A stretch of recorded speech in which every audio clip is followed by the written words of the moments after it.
They wanted to treat Greece as a guinea pig, as a laboratory experiment in order to take it to France. We were the demonstration effect. This is what's going to happen to you if you do not fulfill your commitment to rules that everybody knows cannot work. Your political class has a stark choice: clash with Brussels or shrink forever. The Americans, unlike the Europeans, are perfectly capable of destroying something good they created when it's no longer sustainable.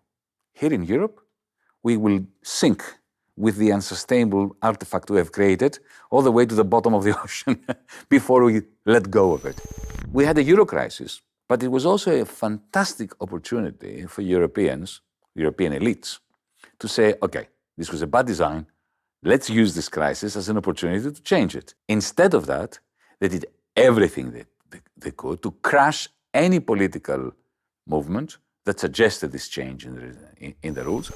I failed because my prime minister betrayed the cause, and that's why I resigned. That was my relationship with them. This is why they hated me so much, because I wouldn't take their money. The European Union, what is my view? I remember when Mahatma Gandhi was once asked what he thought about British civilization. He said it would have been a good idea. That's what I think about the European Union. It could have been a good idea, but it isn't anymore.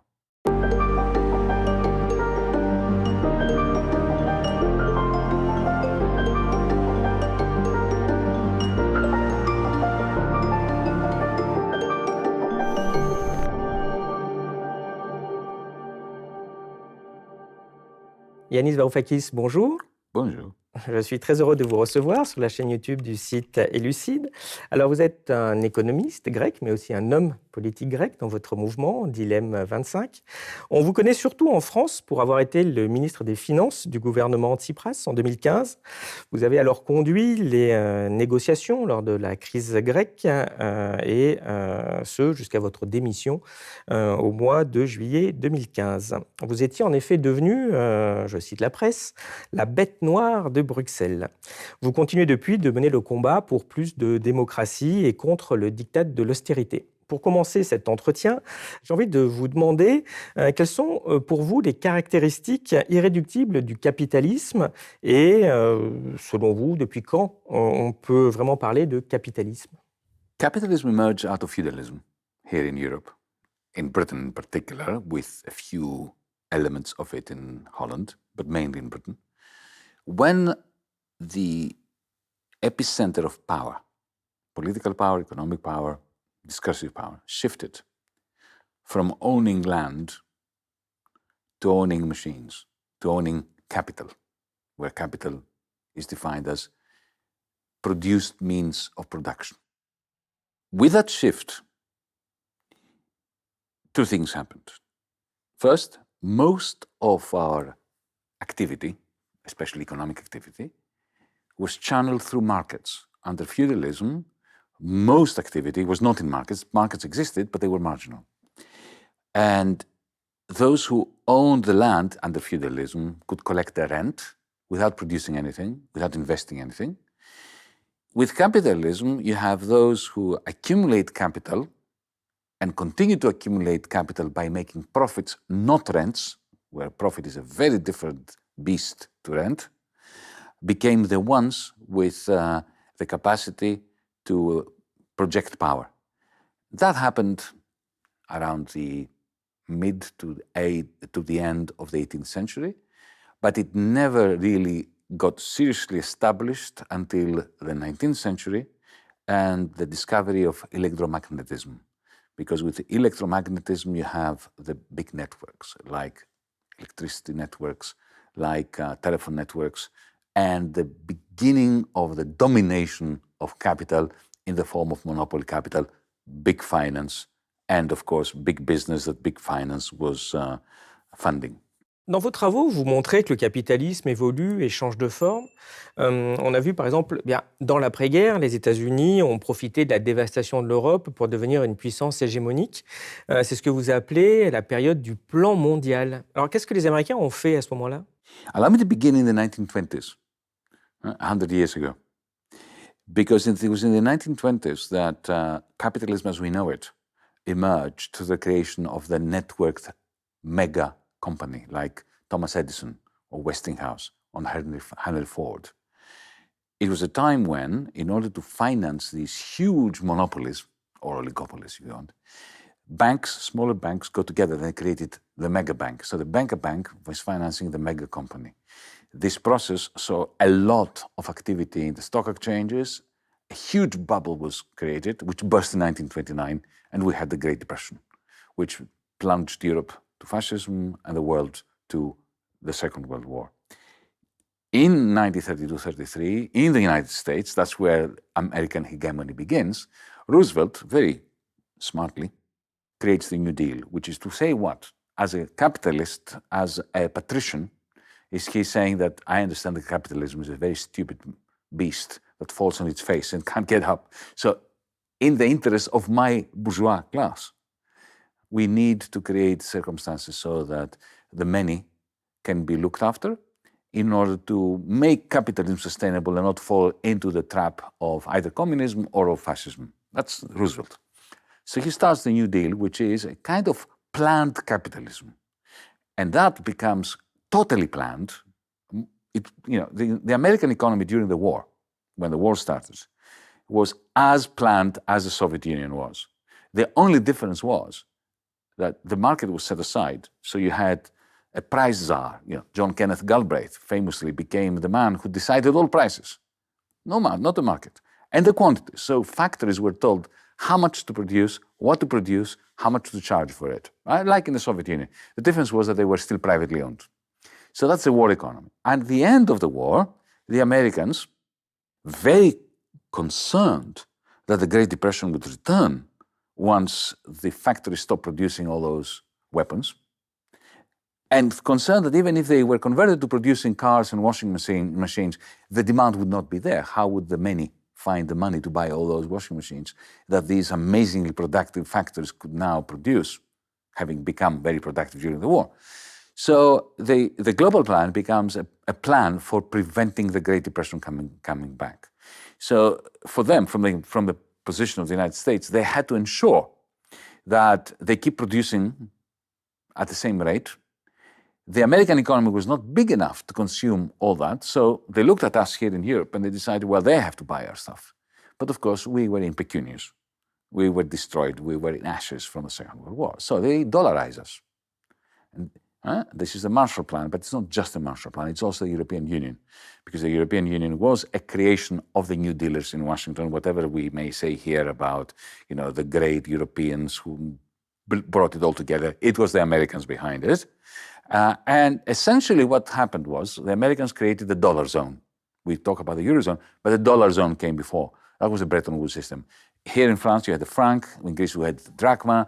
In Germany, in West Germany, they had the Deutschmark, but it was a common currency. It was a dollar. We had fixed exchange rates for 30 years, right? 30 years of fixed exchange rates. Interest rates were more or less the same. And the plan, to answer your question finally, was simple. The Americans saw themselves as the manufacturers of the world. They would be selling us their cars, their washing machines, their refrigerators back in the 1950s. And we would be repaying them the dollars that they would give us, with which we would buy their surplus. So it would be a beautiful surplus recycling mechanism with fixed exchange rates. And Japan would play the same role that Europe played in the East. And that continued until America no longer had a surplus.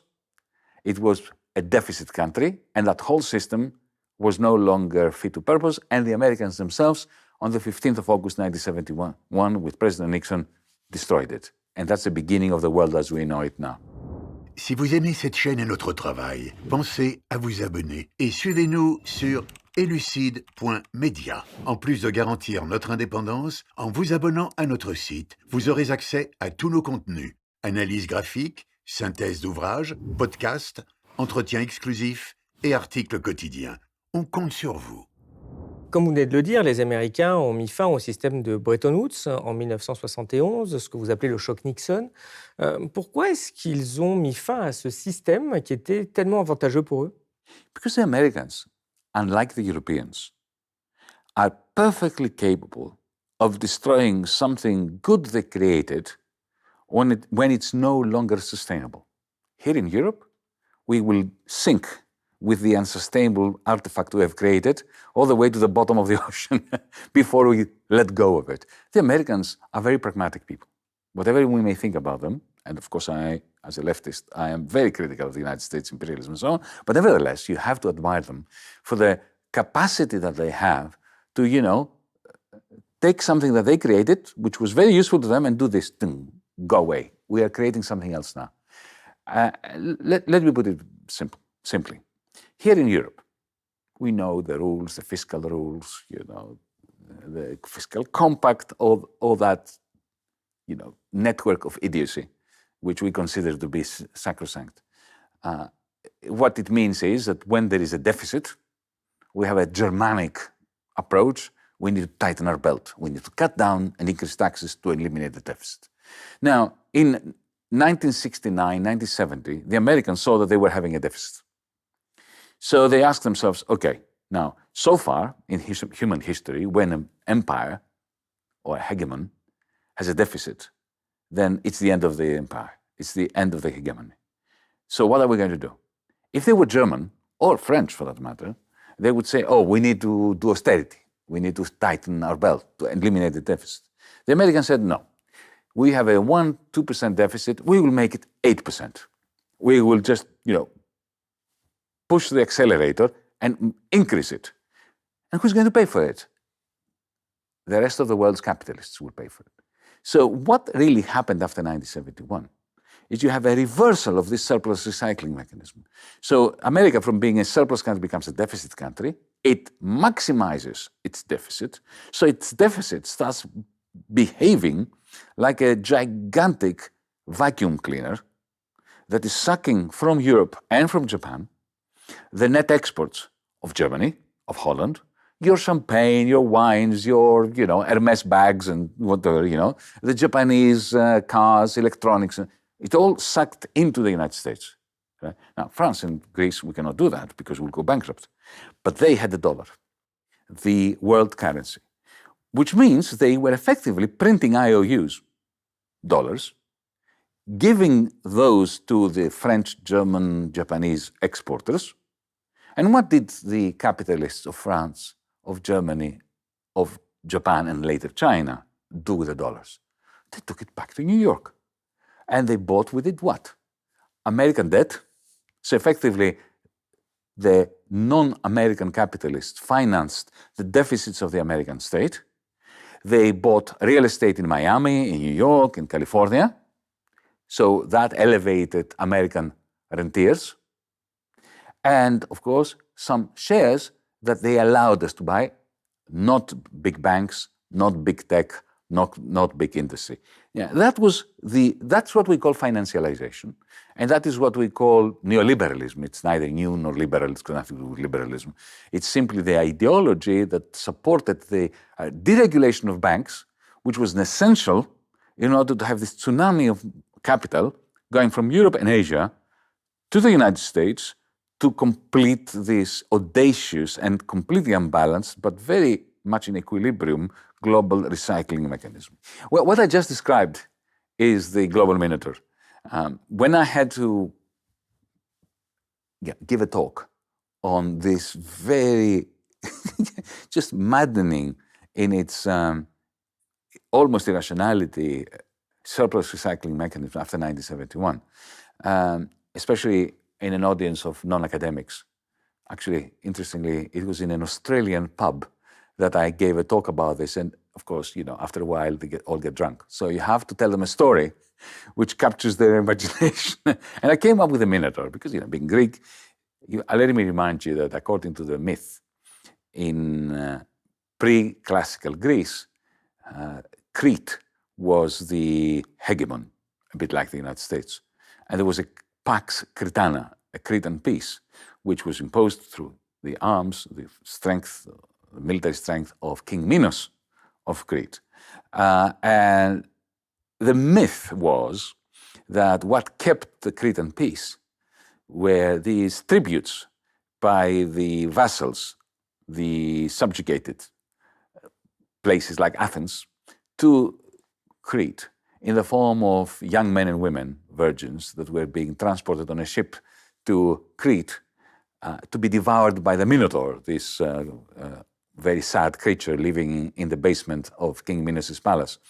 And by this, what I wanted to say is that in the same way that Pax Americana is being sustained by our tributes, the tributes of European capital and Japanese capital and then Chinese capital. All this capital going almost by ships, but not really by ships, to the United States to be consumed by the American Minotaur, which is essentially the deficit of the United States, which is creating the demand for Hermes bags, for Mercedes-Benzes, for Chinese aluminum, and so on. This was a metaphor, the allegory by which I try to relate what has been happening between the 1970s and 2008. And my theory about 2008 was that what crashed in 2008 was the financial epidermis, the financial superstructure on top of this Minotaur allegory. La fin des accords de Bretton Woods et la désintégration du système monétaire mondial a également marqué, comme vous le dites, le début du capitalisme financiarisé. Comment notre économie a été bouleversée par la domination de la finance? You've got to remember that during the Bretton Woods period, capital was constrained. There was no financialization. Why? Because to maintain the fixed exchange rates, the dollar zone, to maintain the fixed exchange rate between the French franc and the Deutsche Mark, and, of course, the dollar, capital was not allowed to flee from one country to another. Therefore, there was no financialization. The life of bankers under Bretton Woods was deliciously, beautifully boring. There was nothing they could do, really. They couldn't buy shares in another country. They could not speculate. It was all, just borrowing and lending, very boring banking. But the moment they blew up the system in 1971, the United States, and they needed the rest of the world to be sending to Washington, to Wall Street in New York, all this capital. They had to do away with all these restrictions. So suddenly, all the restrictions on bankers were removed. Deregulation, it was called. And the ideology of neoliberalism harked back to the story about free markets knowing best, so, let the financial market be efficient, all of the rubbish, which has absolutely no basis in serious economic thought. What was important was for the rest of the world's capitalists to be able to send their money to New York, which means completely deshackling, unshackling, liberating the bankers. So that's what brought about financialization. Because essentially, by the 1980s, you had about $5 billion net being given to bankers in the United States by the rest of the world to play with every day. That was the flow of capital. If you give a banker $5 billion a day, they find ways of making it 50 by creating derivatives, bets, and so on. So that is why you had the financialization. Financialization was the necessary condition for the United States to increase its deficit and therefore to expand its global imperium, hegemony, by becoming more of a deficit country and having the rest of the world, increasingly China after the 1980s, provide the financing for the deficit of the private sector and the public sector of the United States. Et tout ça, ça a continué jusqu'à la crise de 2008, où l'État est intervenu pour aider les banques, pour sauver ces méga-banques qui étaient too big to fail, parce que finalement, le communisme s'est autorisé, mais alors que quand ça permet de sauver les riches. Est-ce que vous pensez qu'on a tiré les leçons de cette crise? Well, you see, it's continuing to this day. What changed in 2008 was that when all those derivatives, these houses of cards, of paper, that were built on top of the tsunami of capital going from Europe and Asia to Wall Street, they collapsed. And immediately, all the banks collapsed.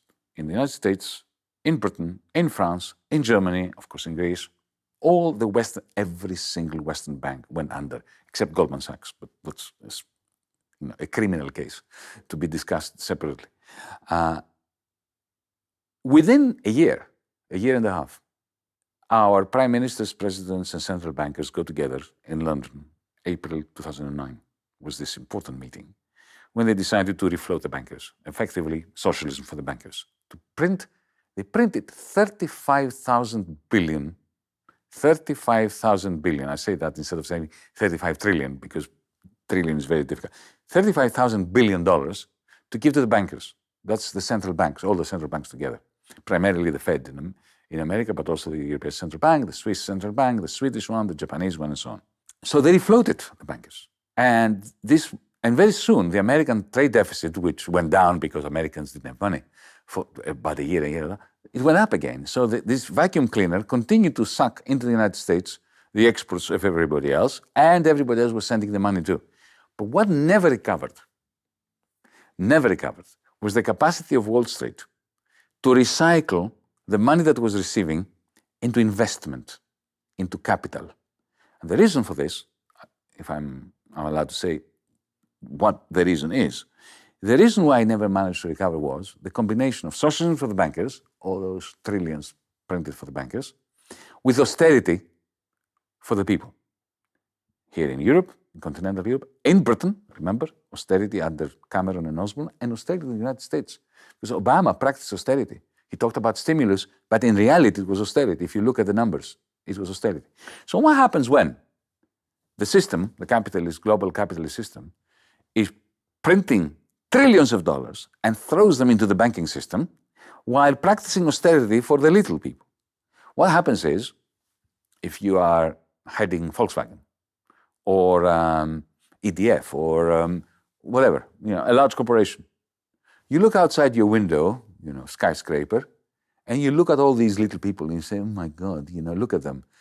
Austerity is killing them. They will have no money to spend on something expensive, a Tesla-like car that Volkswagen could have produced. No, I'm not going to produce it because they won't be able to buy it, the little people, due to austerity. But the phone rings. You pick it up and it's Mario Draghi or Christine Lagarde from the ECB. It says, or Deutsche Bank or BNP, who has been given this money from the ECB, who has printed it. And says, I've got $1 billion here. Free, 0 interest rate. Do you want it? You think, yeah, of course, free. I'll take it. But you don't invest it because you look at the people out there suffering from austerity, and you say, no, I'm not going to give, they won't be able to buy anything expensive from me. But you take the money because it's free. And what do you do with this money? You're Volkswagen, right? You go to the stock exchange and you buy Volkswagen shares. Because by doing that, the share price goes up. Your salary depends on the share price. So suddenly you're rich. Then you go and buy a beautiful chalet somewhere, or you buy art, or you buy real estate in Berlin. So asset prices go up, but you have deflation everywhere else. Therefore, the capacity of the global minotaur, of the American deficit, to turn surplus value, capital that has been transferred to Wall Street, to the City of London, and to the banks and so on, into investment. So suddenly the West had spent 15 years since the great financial crisis with no investment. Do you wonder why the French and German and American industries cannot compete with the Chinese? It's got nothing to do with Chinese policy. It's got to do with the fact that the West has not invested for 15 years. Parlons un peu plus de l'Union européenne maintenant. La zone euro est en crise depuis 2008. Comment cette crise se concrétise? Well, the German industrial miracle is finished, and that's because of the euro. France is never going to be consistent, compatible with the euro. That is why you have this huge political crisis at the moment, because whoever is in control, it's impossible to have a French economy which is constantly in a trade deficit. You've got about something like 8-9 billion of deficit every month, whereas the Germans have 25 million of surplus and have a locked currency, without having constant austerity in this country. So the whole architecture of the Eurozone was constructed in a way that guaranteed the permanent crisis of investment, which leads to the permanent recession, not so much in terms of economic activity, but primarily technologically. Because, there can be no investment in a Eurozone which has been architecturally designed to be in this kind of constant crisis. It was always going to be the case, because if you think about it, it was a mad idea to have one central bank which doesn't have a state behind it. That has never happened before in human history, in capitalist history, in any kind of history. Usually there is usually a giant, the state, that has two legs, Treasury and the central bank. Here in Europe, we created a huge central bank without a treasury, and now we have, 18, 19 treasuries without a central bank behind them. That was never going to work. It only works during times of growth. But then the moment the crisis happens, it is impossible to go back to growth without changing the rules, without federating, without becoming, the United States of Europe and having a treasury, a federal treasury, to counterbalance the central bank. So it was always going to be like that. But we had a euro crisis, which was an inevitable crisis, given the architecture of the euro. But it was also a fantastic opportunity for European elites, to say, okay, this was a bad design, let's use this crisis as an opportunity to change it. Instead of that, they did everything they could to crush any political movement that suggested this change in the rules. I know that from personal experience. And to do what? To impose permanent austerity on the many and permanent socialism for the bankers. Justement, vous avez été connu mondialement à cause de la crise grecque. Ça fait 10 ans que cet événement a eu lieu. Et depuis, beaucoup de personnes se sont politisées et ont ouvert les yeux sur la nature néolibérale de l'Union européenne. Est-ce que, pour ceux qui n'ont pas connu cette crise ou qui ont oublié depuis lors, vous pourriez nous expliquer ce qui s'est passé à ce moment-là? Well, to explain my role, I think it's important to challenge one word in the question, that the Troika, the powers that be in Europe, imposed neoliberal policies. It's not true. They imposed something that looked like neoliberal policies when it came to privatization. But that was a minor detail in the grander scheme of things. A proper neoliberal, like Friedrich von Hayek, even Margaret Thatcher, who were the stalwarts of neoliberalism, right, would never agree with what the European Union did to Greece, or to France for that matter, or to Italy, or to Spain, or to Ireland, or to Portugal, and so on. Because what they did was completely anti-neoliberal. Think about it. A neoliberal hates the state. A neoliberal does not like the state to take on huge debts, right? So what did they do? They came to Greece and said, okay, you're bankrupt. We were. So we're going to give you the largest loan in human history that we will take from European taxpayers on conditions that you will reduce your income, because that's what austerity does. If you're already in a crisis and you introduce huge austerity, you reduce your income. A neoliberal would simply go mad hearing that. So they're not even neoliberals. They are there to ensure that the bankers are treated with solidarity that translates into the impoverishment of the many on behalf of the few. So you can imagine that somebody thinking like this, becoming the finance minister of the state that was at the epicenter of this massive crisis. Why? Because they chose it. I mean, Greece was insignificant. They could have ignored us. They could have simply let us go bankrupt, wipe out a significant part of the debt, which is what bankers do every day, right? Every day, bankers say, okay, well, this company, they will never repay us, so I'm going to wipe out a certain amount of the debt to get something back from them. They could have done that with Greece. Then you and I would not be talking about Greece. No, but they wanted to treat Greece as a guinea pig, as a laboratory experiment for massive austerity and massive loans, this combination, which is really not neoliberal, right? In order to take it to France. Because what Wolfgang Schäuble, he said this to me explicitly. He said, because he agreed with what I was saying. He said, if I allow you to do that which you're saying, and we should, then what am I going to do with Paris? He wanted the Troika here, and he got it. The Troika didn't exactly come here, but the austerity came here. And it's still here, and it's going to get far, far worse. So my job was one, singular. It was really very simple. I was going to bring socialism around and about, because, let's face it, the Greeks didn't vote us to bring socialism in. They didn't suddenly become Marxists like me. The reason why they trusted us was because we said one thing to them, and that was my duty. We're not going to take another credit card to pretend we are repaying the previous credit cards on conditions that will continue the desertification of Greece, which has continued because I failed, because my prime minister betrayed the cause, and that's why I resigned. That was my relationship with them. This is why they hated me so much, because I wouldn't take their money. I was being portrayed as somebody who was going there asking for money. No, it was exactly the opposite. They were insisting that I should take another 100 billion euros from them on conditions that would destroy what was left of the social fabric of Greece. And I said, no, we are bankrupt. Let us be bankrupt. Don't give us any more money. If we have to tighten our belts, we will do it ourselves, but we are not going to be in debtor's prison forever. Greece now is in debtor's prison forever, and the result is that now the population is leaving. We have a situation where we are being turned into a desert in two ways. Desertification because of the climate catastrophe, and desertification because the Greeks are leaving. And let me just give you one example for this, in case anybody wants to contest my claim that Greece is dying socioeconomically.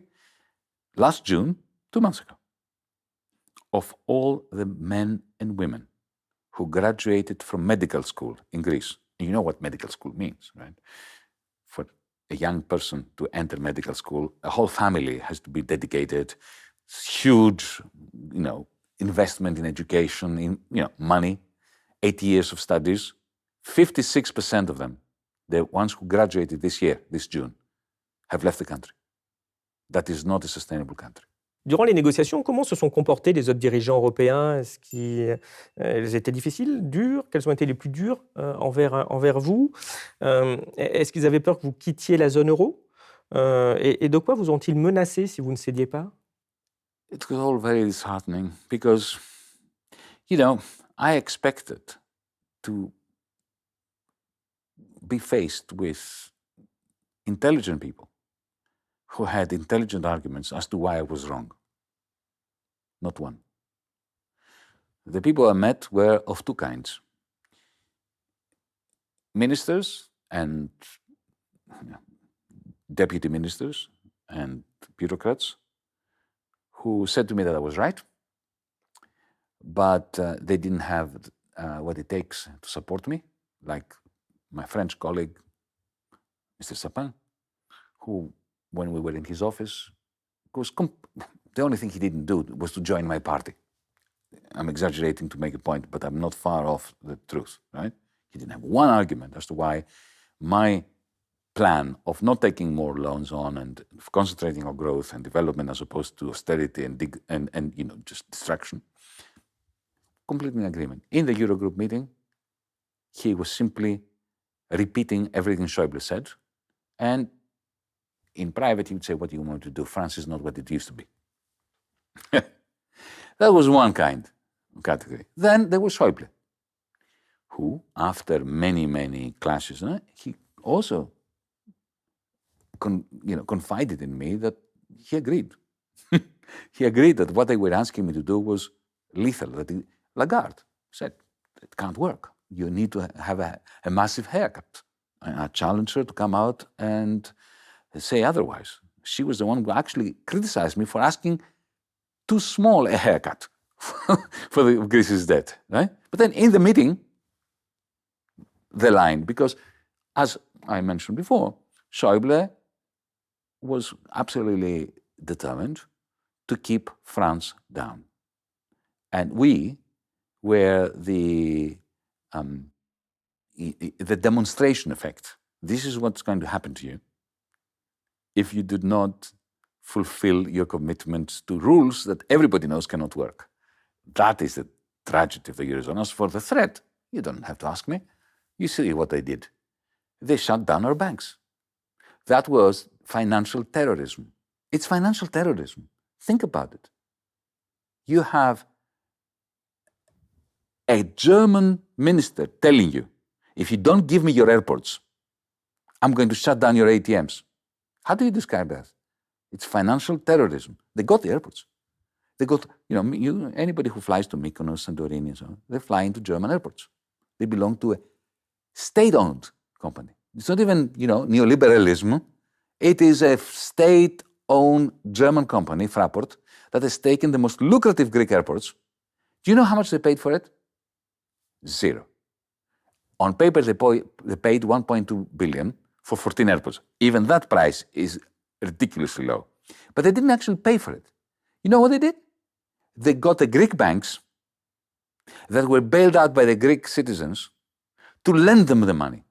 And when they refurbished those airports, they used Greece's structural funds from Brussels. So they got free airports and the free money to invest in the airports, and now they're collecting the profits. Now that is colonialism. Au bout du compte, vous avez démissionné. Pourquoi? Et que pensez-vous de la manière dont les négociations ont abouti? Et pourquoi Tsipras a cédé finalement? I've written a whole book on this, Adults in the Room, and Costa Gavras made a movie of it. Look, it's very simple. Alexis Tsipras surrendered. He surrendered.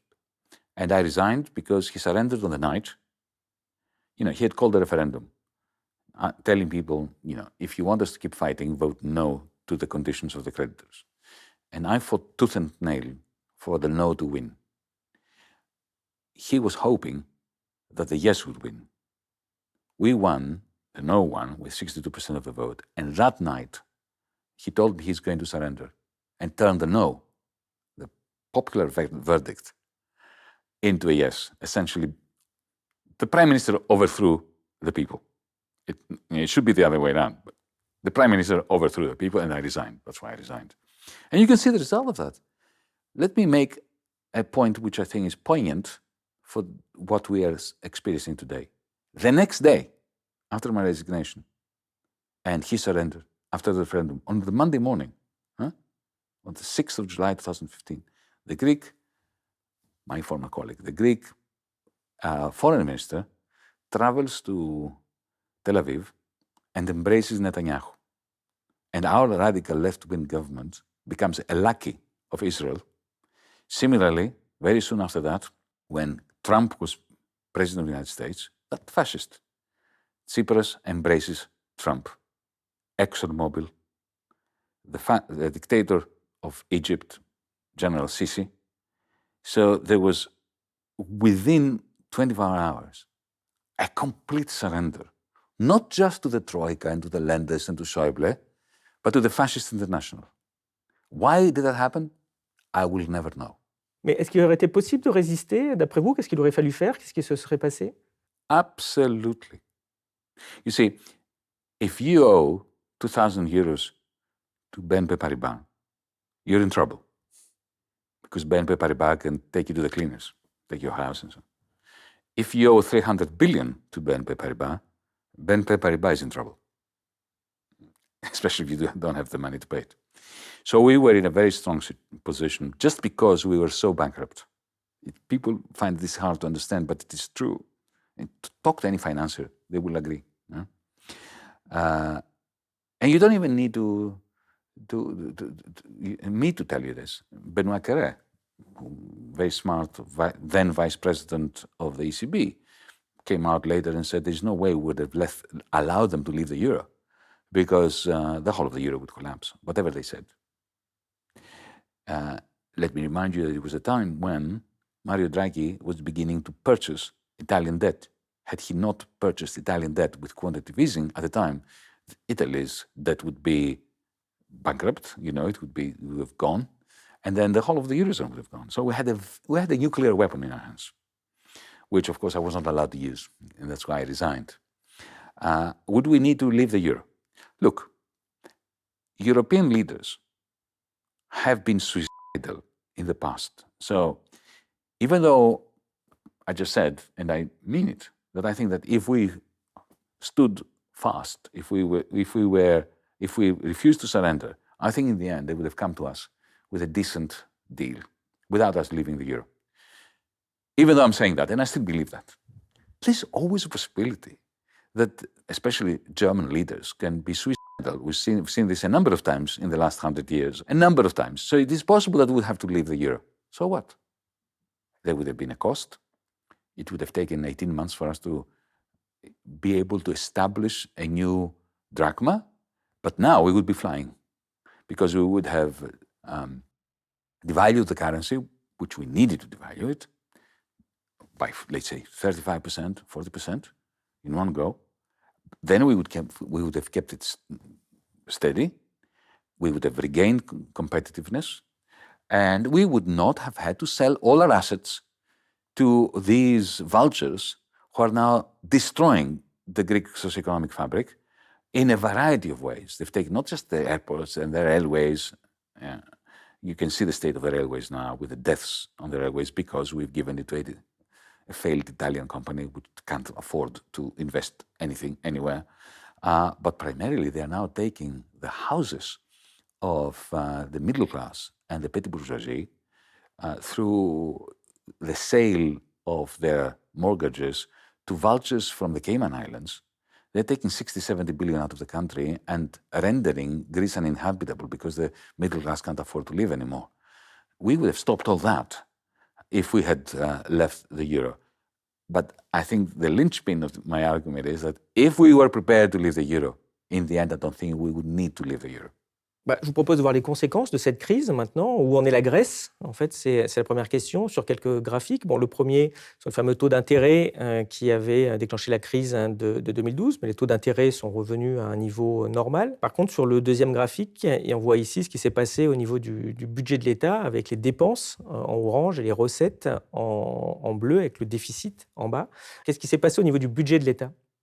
We have a very large surplus as we speak, in a country where simultaneously people cannot make ends meet. And you can tell that because while the budget surplus is now 60% larger than it was last year, the private sector, privateers, families, companies, and so on, are not being able to repay their taxes or pay their taxes. And we have, just to give you an idea, we have around, our total income is 220, and the private sector owes to the state 270. So the delinquencies, the inability to pay taxes is larger than our GDP, while the state has a surplus. The only way you can do that is essentially for the state to become a vulture that takes so much out of the economy and pays so little into the economy. Our public health system is destroyed. Our schools are destroyed. Our amenities are destroyed. The social safety net has gone. So that it's easy to have a surplus in the budget if you're not spending on the social wage, and you have 24% VAT, and you take people's money from their pocket. You make small businesses pay next year's estimated tax this year, 100% prepayment of tax, which is madness, right? And the result is that you have a state that has lots of money in its coffers and a society that has no money at all, no investment, and therefore you have migration, Greeks and migrants leaving the country.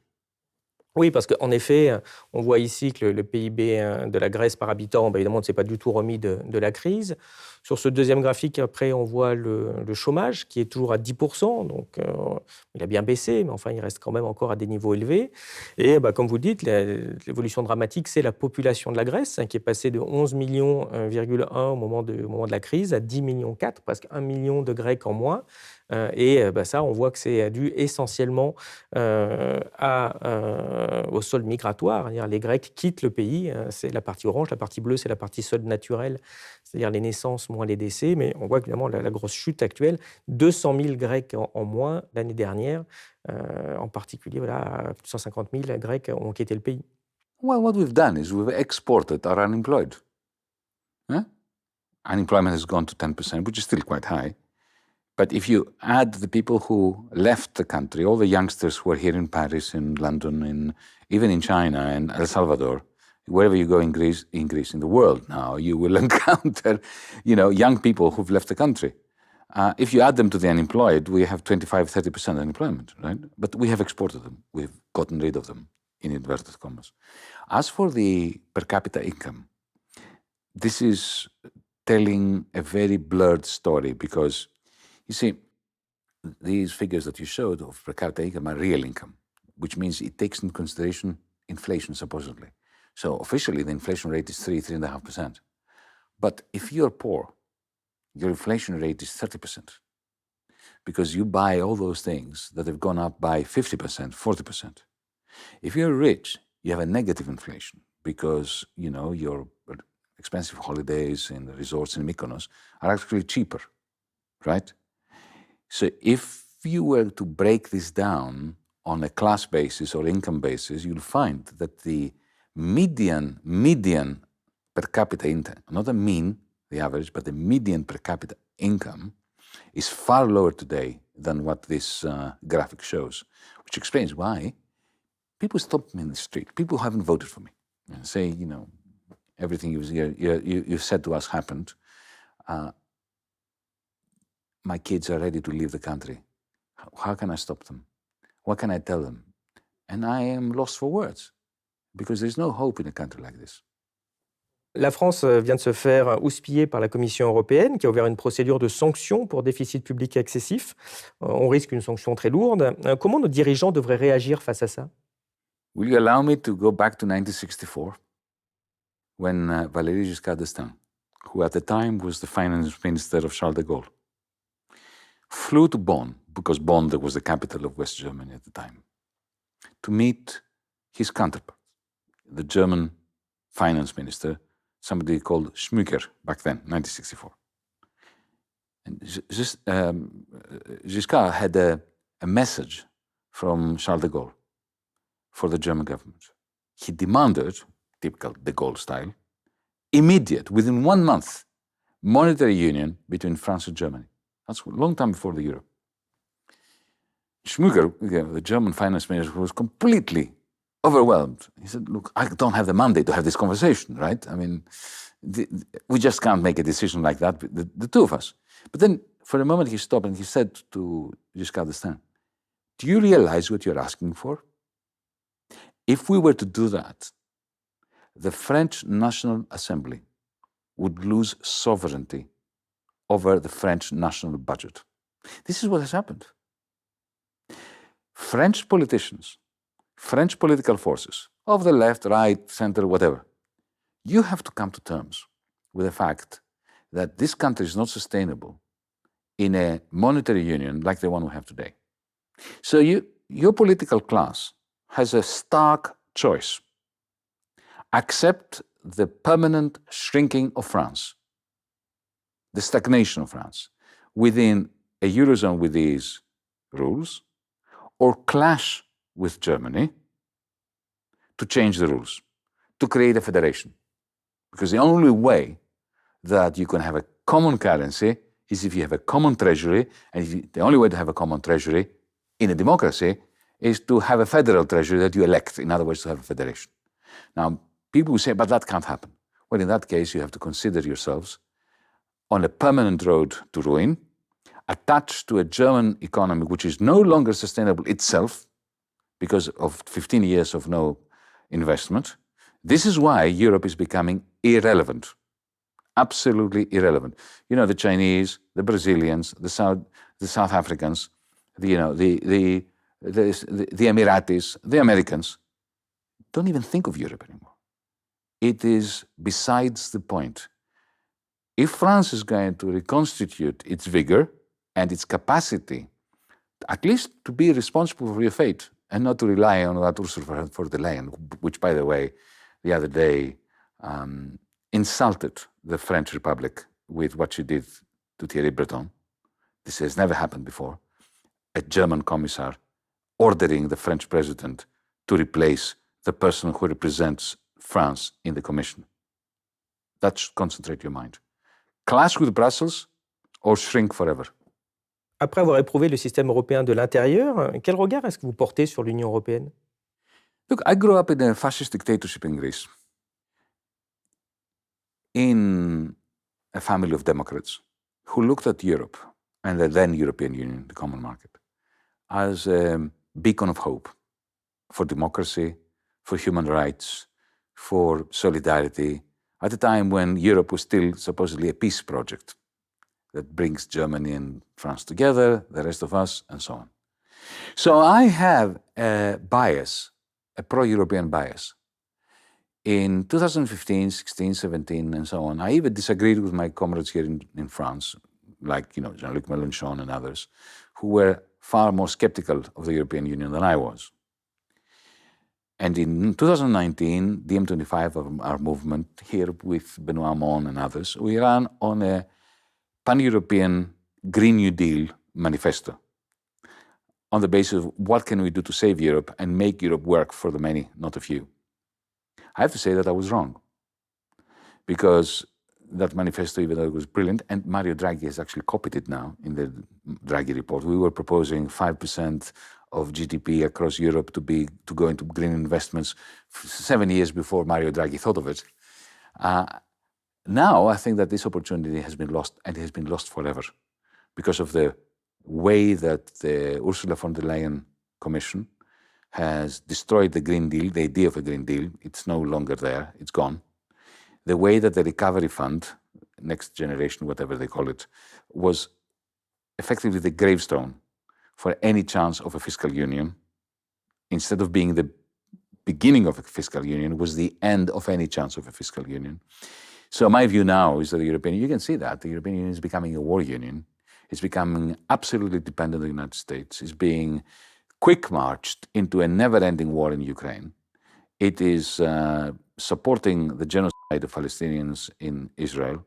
It is completely at a loss to know what to do with the United States. It is being forced by the United States to go into a trade war with China, which is against the interest of European industry. So the European Union, what is my view? I remember when Mahatma Gandhi was once asked what he thought about British civilization. He said it would have been a good idea. That's what I think about the European Union. It could have been a good idea, but it isn't anymore. Vous êtes d'ailleurs en procès avec l'Allemagne. Pourquoi? Well, I'll only tell you this, that sometime in March, April, DiEM25, my movement, along with Jewish Israeli comrades of ours in Berlin, Jews living in Berlin, German Jews, we organized a conference whose theme was a just peace in the Middle East. Okay, that's DiEM25, my comrades and myself, with German Jews like Iris Hefetz, Udi Ratz, and so on. The German government banned me from entering the country. And now I've taken the German government to court because my lawyer asked them 3 questions in writing. Asked the German government 3 questions. Firstly, who banned me? Was it the government? Was it the courts? Was it the police? Who banned me? Secondly, when was I banned? And is the ban still in power? And thirdly, what was the rationale? I got a letter from them. Why did they ban me, right? I mean, I have a right to know what I'm being accused of. And I got a letter from them through my lawyer saying that they would refuse to answer my questions of who banned me, when and why, on grounds of national security. And I have to say this to you. Forget about me, whether you like me or not. You should be very afraid. Because when you are banned as a citizen of the European Union from within the European Union for reasons that are not disclosed to you, whether they're right or wrong, whatever, you should be very afraid. Est-ce que vous pensez qu'une grande crise économique pourrait surgir à cause des hauts niveaux de dette publique?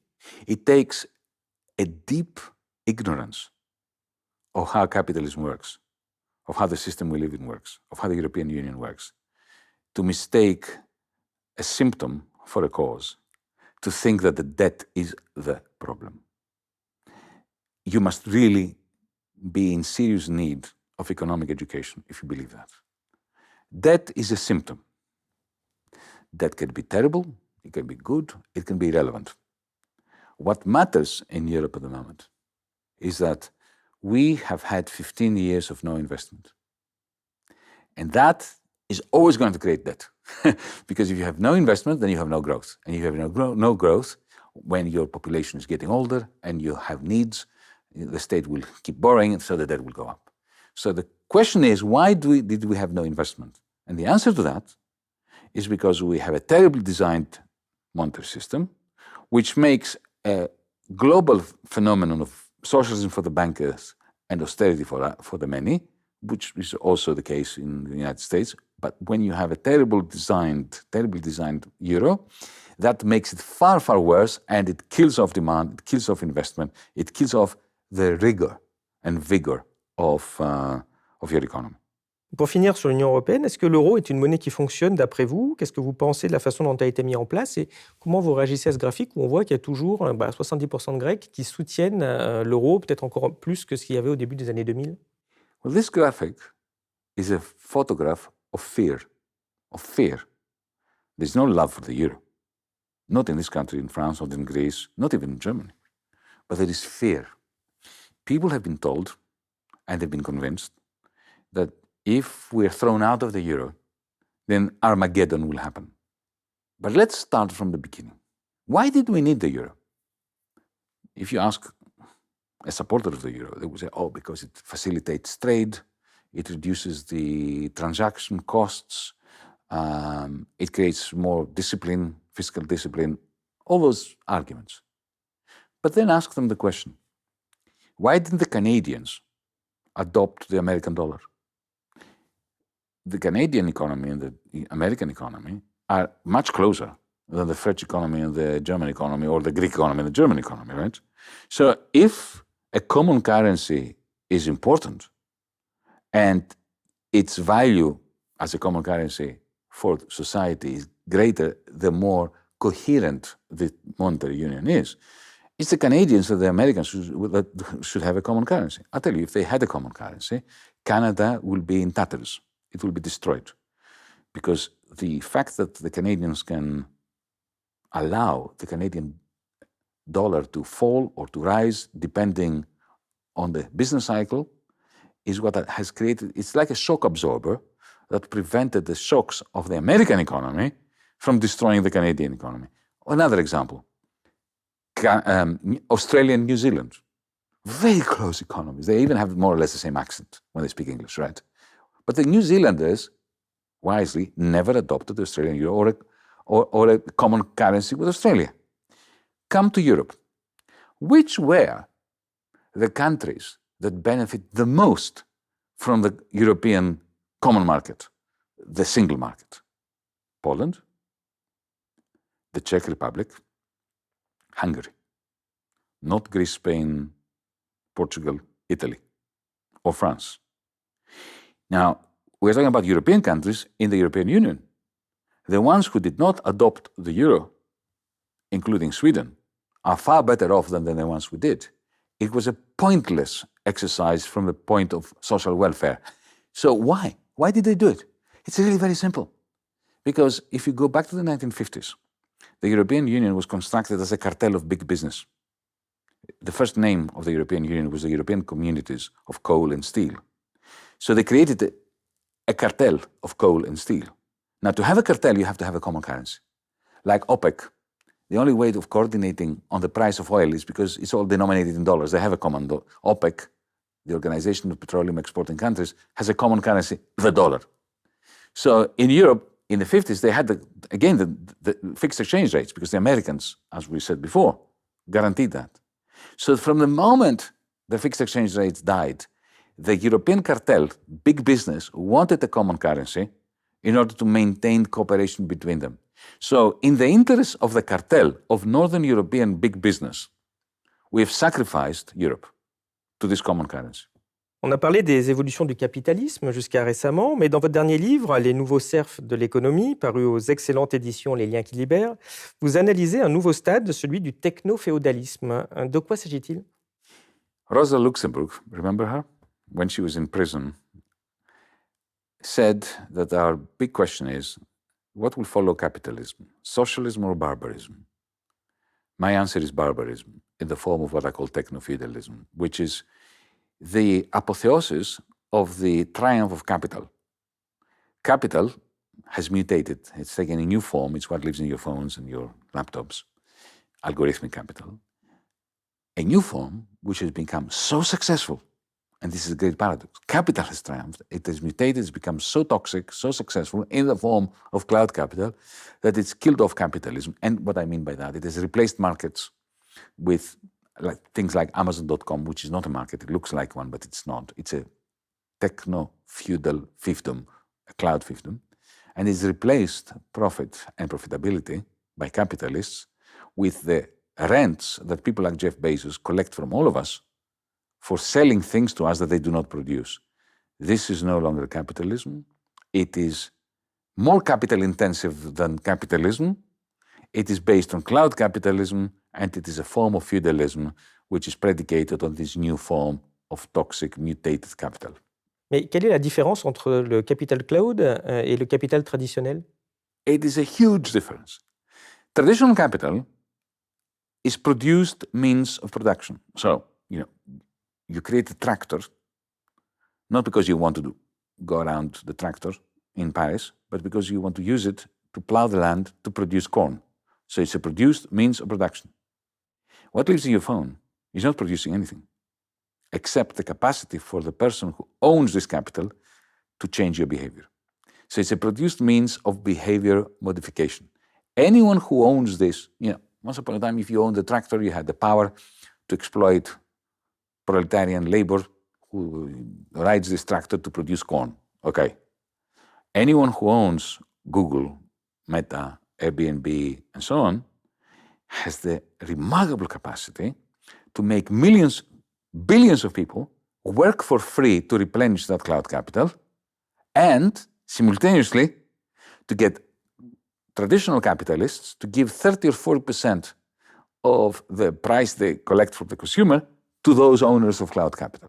Oui, parce que vous expliquez que cette évolution du capitalisme en techno-féodalisme ne touche pas que le système économique, il transforme aussi profondément les individus.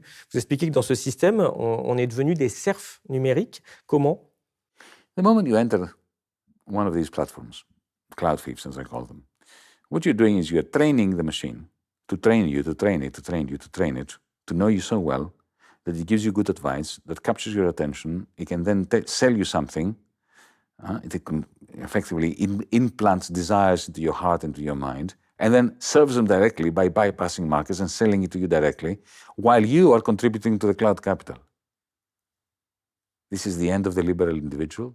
It is the end of the market, the end of capitalism, the end of social democracy. Vous expliquez qu'à la base, Internet, c'était un espace non marchand et ouvert. Pourquoi et comment a-t-il fini dans les mains des intérêts privés? Yes, it was a commons. It was a capitalism-free zone, not just market-free, capitalism-free zone. It was created initially by the Pentagon and then with universities. The transformation happened because the planners of the original internet did not give you an opportunity to have a digital identity. Now, when you want to travel around France, you have an ID that the state provides you with, or a passport.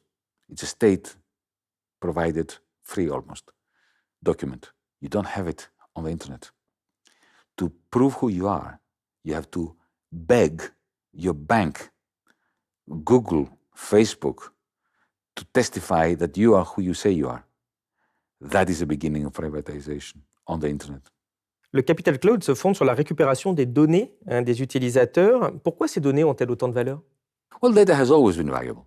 It's been said that Rothschild or Rockefeller or Rothschild, I think, made money out of having information first as to who won the Battle of Waterloo, right? So information is money, wealth, power, and so on. That has always been the case. It's not so much the data that makes cloud capital the strength that it is. It is the dialectical relationship between the machine and you while it is collecting data and creating data. It doesn't just collect data, it creates data. So every time through your interaction with cloud capital, you develop new desires that you didn't have before. This is the dialectical part. So the power of the owner of this cloud capital, not only to collect your data, but to create new data that characterizes you, this is almost science fiction, but it's reality. Vous expliquez que ce qui distingue le capitalisme du techno-féodalisme, c'est le passage de la recherche de profit à la recherche de rente. Mais est-ce que la rente, c'est pas une forme de profit? Under no circumstances. It's exactly the opposite. They're both income, but they're opposite forms of income. So if you take a building here in Paris, owned by somebody who is in the Côte d'Azur having fun now, he's getting rich without investing, without enterprising activities, without doing anything. Okay? But if you have a restaurant or a company in this building, and there is competition between this restaurant and other restaurants, that makes the rent go up. So the rentier in Côte d'Azur is getting richer without doing anything. The restaurateur is suffering if there is more competition because his profit goes down. So you can see the clash between profit and rent. Before capitalism, under feudalism, it was only rent. You were born into the right family, you had the estate, you collected rent from the peasants and from the artisans and from the vassals. Capitalism was meant to be the triumph of profit over rent. But now, what is the difference between Henry Ford and Jeff Bezos? Henry Ford was a monopolist. He had a lot of capital. And he made you buy his car. But he made you buy his car. He produced the car, not him, himself, his workers, in his factory.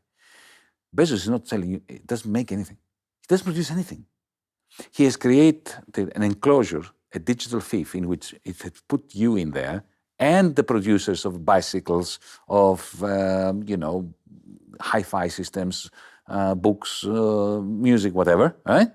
He's put you all in there, and he charges rent to all of you, like the feudal lords did. I call it cloud rent. Of course, there is a difference between Bezos and the feudal lord in the sense that he's a capitalist because he has invested a lot of cloud capital in creating a fief which gives him rent.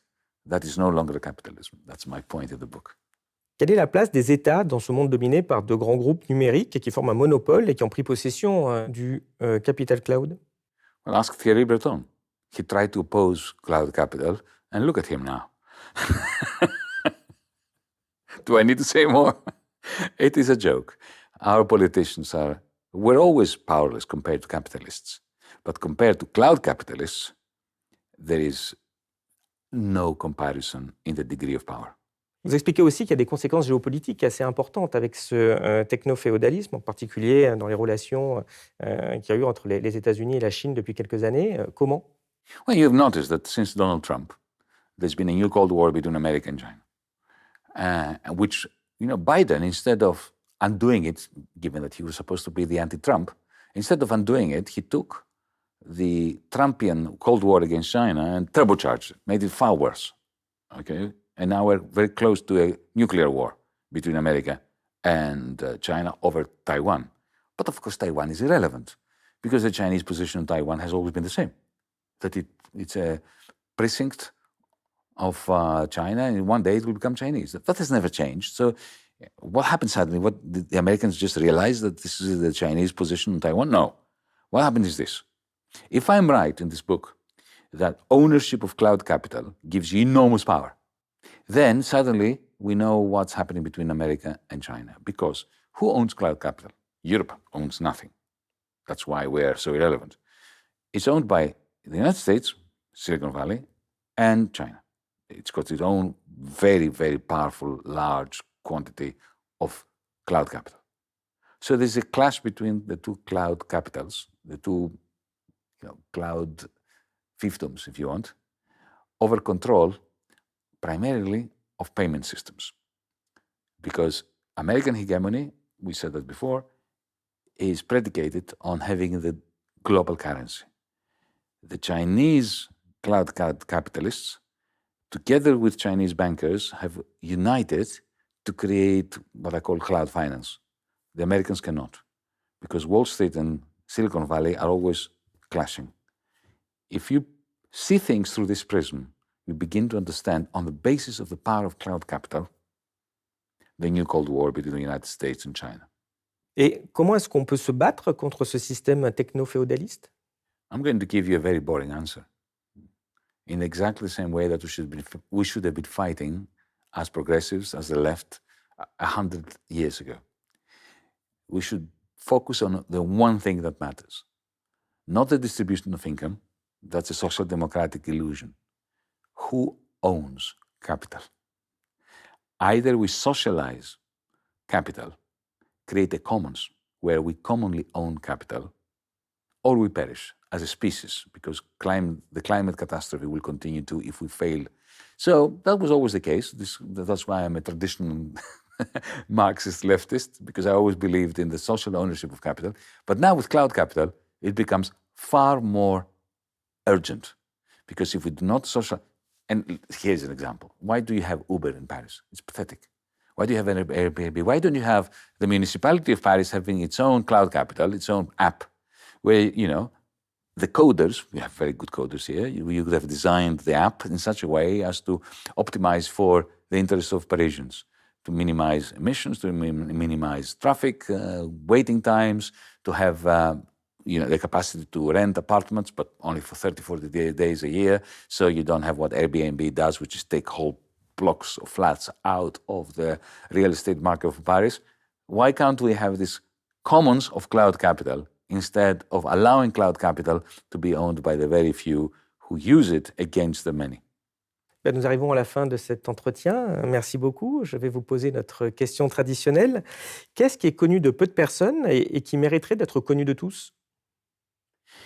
Did you know that of every 100 euros circulating in France or in Europe, the state, the central bank, has produced three. 97 have been produced by privateers, by bankers. So it's important to realize what we have done, which is absolutely crazy. As a society, we've given to 5-10 people, effectively, decision makers, the right to print our money and to distribute it to whomever they want. Concentrate your minds on that.